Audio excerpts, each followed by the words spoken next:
Ali bin Abi Thalib dilahirkan di Mekah, daerah Hejaz, Jazirah Arab, pada tanggal 13 Rajab. Menurut sejarawan, Ali dilahirkan 10 tahun sebelum dimulainya kenabian Muhammad, sekitar tahun 599 Masehi. Beliau bernama asli Haidar bin Abu Thalib, paman Nabi Muhammad SAW. Haidar yang berarti singa, adalah harapan keluarga Abu Thalib untuk mempunyai penerus yang dapat menjadi tokoh pemberani dan disegani di antara kalangan Quraisy Mekah. Setelah mengetahui sepupu yang baru lahir diberi nama Haidar, Nabi Shallallahu Alaihi Wasallam memanggil dengan Ali yang berarti tinggi.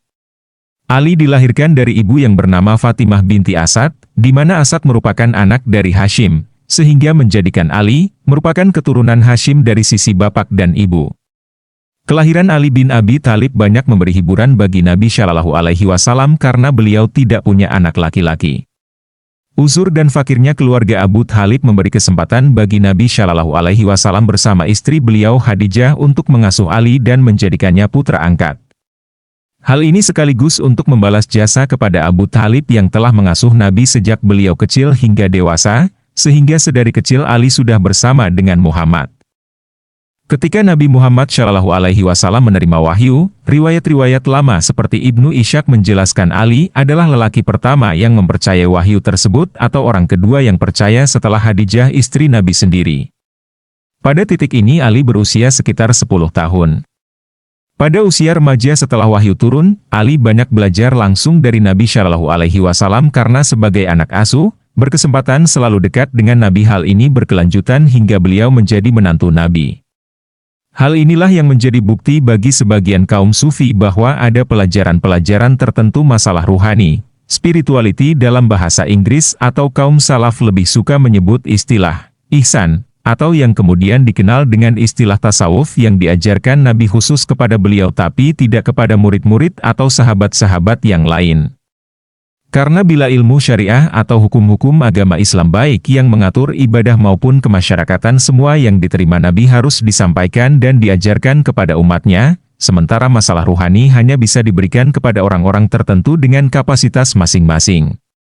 Didikan langsung dari Nabi kepada Ali dalam semua aspek ilmu Islam baik aspek zahir, eksterior, atau syariah dan batin, interior, atau tasawuf menggembleng Ali menjadi seorang pemuda yang sangat cerdas, berani dan bijak. Ali bersedia tidur di kamar Nabi untuk mengelabui orang-orang Quraisy yang akan menggagalkan hijrah Nabi. Beliau tidur menampakkan kesan Nabi yang tidur sehingga masuk waktu menjelang pagi mereka mengetahui Ali yang tidur. Sudah tertinggal satu malam perjalanan oleh Nabi yang telah meloloskan diri ke Madinah bersama Abu Bakar. Setelah masa hijrah dan tinggal di Madinah, Ali dinikahkan Nabi dengan putri kesayangannya Fatimah Az-Zahra. Nabi menimbang Ali yang paling tepat dalam banyak hal seperti nasab keluarga yang serumpun, Bani Hashim, yang paling dulu mempercayai kenabian Muhammad, setelah Khadijah, yang selalu belajar di bawah Nabi dan banyak hal lain. Ketika Muhammad mencari Ali menantunya, ternyata Ali sedang tidur. Bagian atas pakaiannya tersingkap dan debu mengotori punggungnya. Melihat itu Muhammad pun lalu duduk dan membersihkan punggung Ali sambil berkata, duduklah wahai Abu Turab, duduklah. Turab yang berarti debu atau tanah dalam bahasa Arab. Julukan tersebut adalah julukan yang paling disukai oleh Ali.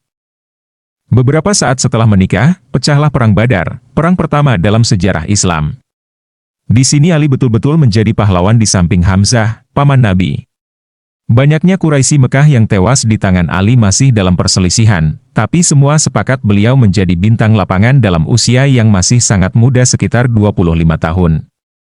Perang Handak juga menjadi saksi nyata keberanian Ali bin Abi Thalib ketika memerangi Amr bin Abdi Wud. Dengan satu tebasan pedangnya yang bernama Dzulfikar, Amr bin Abdi Wud terbelah menjadi dua bagian. Perang Khaybar, setelah perjanjian Hudaybiyah yang memuat perjanjian perdamaian antara kaum muslimin dengan Yahudi, di kemudian hari Yahudi mengkhianati perjanjian tersebut sehingga pecah perang melawan Yahudi yang bertahan di benteng Khaybar yang sangat kokoh, biasa disebut dengan Perang Khaybar. Di saat para sahabat tidak mampu membuka benteng Khaybar, Nabi Shallallahu Alaihi Wasallam bersabda, besok, akan aku serahkan bendera kepada seseorang yang tidak akan melarikan diri, dia akan menyerang berulang-ulang dan Allah akan mengaruniakan kemenangan baginya. Allah dan Rasulnya mencintainya dan dia mencintai Allah dan Rasulnya. Maka, seluruh sahabat pun berangan-angan untuk mendapatkan kemuliaan tersebut. Namun, ternyata Ali bin Abi Thalib yang mendapat kehormatan itu serta mampu menghancurkan benteng Khaybar dan berhasil membunuh seorang prajurit musuh yang berani bernama Marhab lalu menebasnya dengan sekali pukul hingga terbelah menjadi dua bagian. Hampir semua peperangan beliau ikuti kecuali perang Tabuk karena mewakili Nabi Muhammad untuk menjaga kota Madinah. Peristiwa pembunuhan terhadap Khalifah Utsman bin Affan mengakibatkan kegentingan di seluruh dunia Islam yang waktu itu sudah membentang sampai ke Persia dan Afrika Utara.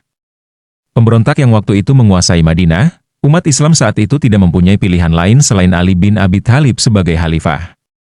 Waktu itu Ali berusaha menolak, tetapi Zubair bin Awam dan Talhah bin Ubaidillah memaksa beliau, sehingga akhirnya Ali menerimanya. Menjadikan Ali satu-satunya khalifah yang dipilih secara massal, karena khalifah sebelumnya dipilih melalui cara yang berbeda-beda. Sebagai khalifah keempat yang memerintah selama sekitar 5 tahun.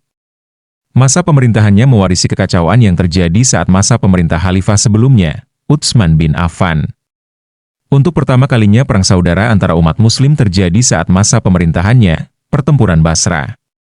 20.000 pasukan pimpinan Ali melawan 30.000 pasukan pimpinan Zubair bin Awam, Talha bin Ubaidillah, dan Ummul Mukminin Aisyah binti Abu Bakar, istri Rasulullah. Perang tersebut dimenangkan oleh pihak Ali. Peristiwa pembunuhan Khalifah Utsman bin Affan yang menurut berbagai kalangan waktu itu kurang dapat diselesaikan karena fitnah yang sudah terlanjur meluas dan sudah diisyaratkan akan terjadi oleh Nabi Muhammad SAW ketika beliau masih hidup, dan diperparah oleh hasutan-hasutan para pembangkang yang ada sejak zaman Utsman bin Affan, menyebabkan perpecahan di kalangan kaum muslim sehingga menyebabkan perang tersebut. Tidak hanya selesai di situ, konflik berkepanjangan terjadi hingga akhir pemerintahannya. Pertempuran Siffin yang melemahkan kekhalifannya juga berawal dari masalah tersebut. Ali bin Abi Thalib, seseorang yang memiliki kecakapan dalam bidang militer dan strategi perang, mengalami kesulitan dalam administrasi negara karena kekacauan luar biasa yang ditinggalkan pemerintahan sebelumnya. Ia meninggal di usia 63 tahun karena pembunuhan oleh Abdurrahman bin Muljam, seseorang yang berasal dari golongan Khawarij, pembangkang, saat mengimami salat subuh di Masjid Kufah pada tanggal 19 Ramadan, dan Ali menghembuskan napas terakhirnya pada tanggal 21 Ramadan tahun 40 Hijriah. Ali dikuburkan secara rahasia di Najaf. Bahkan ada beberapa riwayat yang menyatakan bahwa ia dikubur di tempat lain. Ali memiliki 8 istri setelah meninggalnya Fatimah Az-Zahra dan memiliki keseluruhan 36 orang anak. 2 anak laki-lakinya yang terkenal, lahir dari anak Nabi Muhammad, Fatimah, adalah Hasan dan Husain. Keturunan Ali melalui Fatimah dikenal dengan Syarif atau Sayyid, yang merupakan gelar kehormatan dalam bahasa Arab. Syarif berarti bangsawan dan Sayyid berarti tuan. Sebagai keturunan langsung dari Muhammad, mereka dihormati oleh Sunni dan Syiah. Menurut riwayat, Ali bin Abi Thalib memiliki 36 orang anak yang terdiri dari 18 anak laki-laki dan 18 anak perempuan.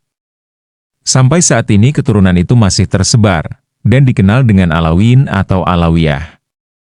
Sampai saat ini keturunan Ali bin Abi Thalib kerap digelari Sayyid.